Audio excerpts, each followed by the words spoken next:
We have a lot to talk about. The forecast. And a guy who can talk better than most about this is Pat Pagano. Good morning, Pat. And a good morning to you, Marshall. Thank you for that introduction. And I'm happy to tell you that, we won't be shoveling or sliding around this weekend. Isn't that great? That is great. In fact, you really have to go way up there to the Adirondacks and into the Green and White Mountains to see any snowfall this weekend. So today, sun and clouds will do it 40 to 45. Cloudy tonight, upper 20s. Tomorrow, rain will develop. It may start as a wintry mix in our highest elevations, and it's just starting. That's it. 35 to 40. Sunday, cloudy. There could be a rain or wet snow shower flying by. No big deal. Again, around 40. Monday, some sun, 40. And partly sunny Tuesday with highs in the low 40s. We expect temps to continue to range above normal right through the end of the month, which, of course, is a week from today. The January thaw. Yep. He's here. Fine with me. Oh, it's fine with me, too. From that stupid 4-inch snowfall, I still got 3 inches of snow. It just hasn't been melting. You're right. I noticed that this last night, walking Shirley, and I'm saying to myself, look at this. We still have like 2 inches of snow here. Most people around here do not shovel their walkways. So it's a little difficult to walk the dog. But nevertheless, when I spoke to my sister on Long Island, she couldn't believe it. She said, are you kidding me? I said, I kid you not. She said, there is no snow here. And I said, well, I don't know what to tell you. I said, it's been pretty cold here all week. So even with the sun out, the snow has been very reluctant. But I think we should, with the rain and temps near 40, we should get rid of a good deal of it this weekend. So that means it'll be foggy tomorrow morning. Well, maybe. Because it'll be in the upper 20s to near 30 degrees. It really may not get foggy until the rain comes in, and that would be in the afternoon. Oh, in the afternoon Saturday. So we don't have to worry about it Saturday morning. No, I don't think so. All right, so Saturday afternoon into Sunday morning. Early Sunday morning. Yeah. Way early, yep. All right, I got that now. I got that. I'm all set with that. What do you have planned for the weekend? I have absolutely not a damn thing planned for the weekend. That's a nice feeling. I just am going to relax. I'm going to enjoy my animals at my house. I'm going to enjoy because I come in every day. I mean, Saturday and Sunday, though, we're just real quiet around here. And I'll enjoy AM and FM at the station. I'll enjoy all my animals at home and just kind of chill out, watching some movies on Netflix and Amazon Prime. That sounds like a great plan. By the way, any of you were with us yesterday, I was telling Marshall that my dear friend who lives by my lake house visits my lake house at least once every 2 weeks to see if there's any mice, because we left traps. And yesterday the message was, you have mice, period. So I told him to elaborate. He didn't see any, but there are droppings. Yep. So he says, so I know they're there. He said, we have to pull out the big guns and we have to get the real traps, not the glue traps, as you alluded to me that you weren't too happy about that either. So I ordered the snap traps and sent them to him. So he's going to take care of that. But I did a lot of research, and that copper wet mesh wire is recommended by even some of the top exterminators for bugs and for rodents. And they said, it's so easy to use. You can cut it with a scissor, and then you could stuff it in cracks and around drain pipes and everything with your hand. You put your gloves on, and you could stuff it there with your hands, and then you could even use a screwdriver. And they said the good thing about the copper is that it is extremely durable. It'll last well over 10 years, doesn't rust, doesn't disintegrate, and mice and rats cannot chew through it. So I will order 100 feet of it, and I hope I don't need more than that. But if I do, I do. And How when we is get up there, in the spring, I'm going to do the entire inside, room by room. how expensive is it? It's not bad. 100 feet, a roll of 100 feet. Now remember, this looks like ribbon. Yeah. I don't know how wide it is, maybe 3 inches.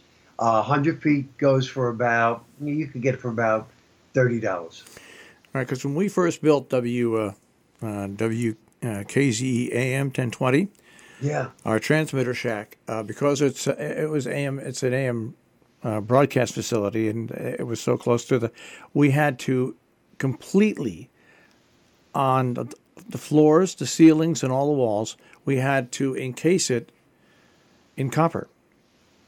Really? Copper and copper netting.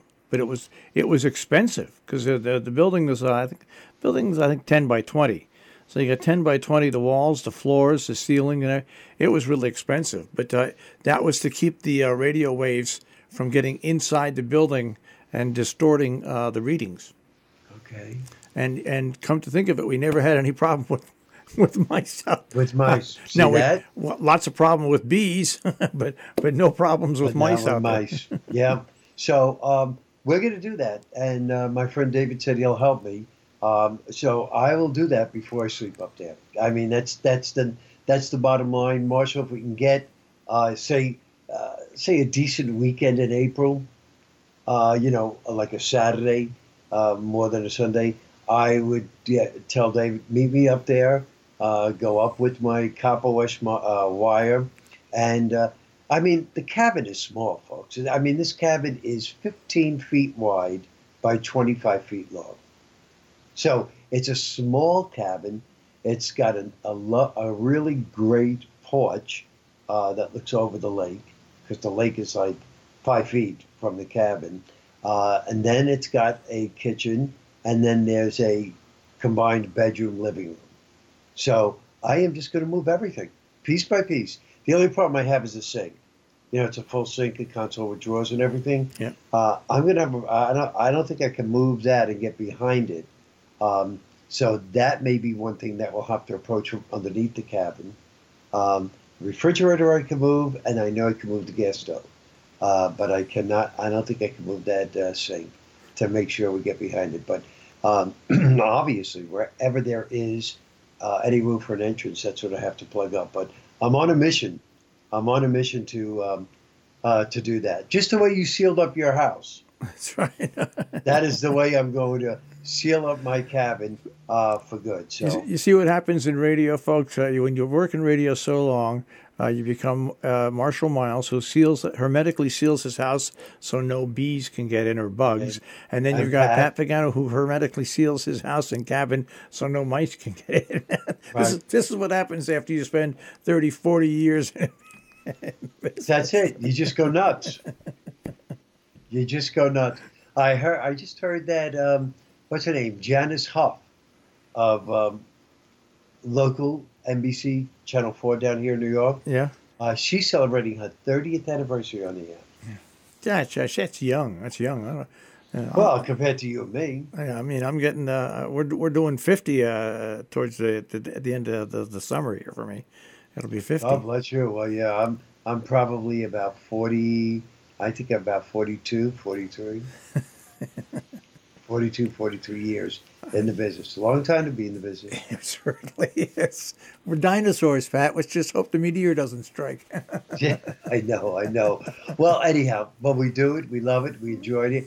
Our listeners love it. So that's speaking about our listeners. Did you get the note from Clara? She posted on your Facebook page, Clara Lenfest.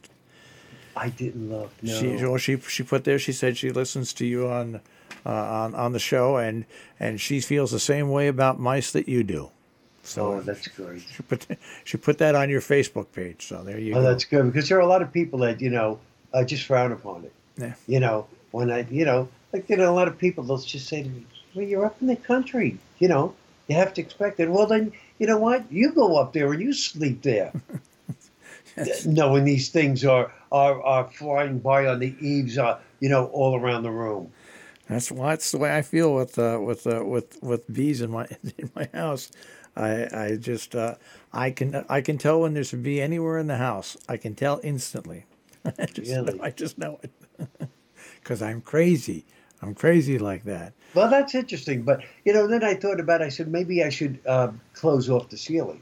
Because the ceilings have, it's a cabin. Yeah. It has the beams Yeah. with the eaves all around it. Yeah. And I'm thinking, well, maybe if I put plasterboard, over the ceiling, that won't allow them at me. But then again, that would also mean that they could still be in the ceiling and then you'd hear them running around. Our good friend David Barker, who's watching us now, he says there's a movie with Nathan Lane where mice invade his house. And we're trying to remember the name of that movie, but I can't remember the name of the movie. It's obviously a movie you wouldn't want to see. I definitely wouldn't want to see. And Nathan Lane, no less. I love Nathan Lane. Another lunatic, yeah. I love Nathan. Nathan Lane and Ricky Gravis now are my two favorite lunatics on.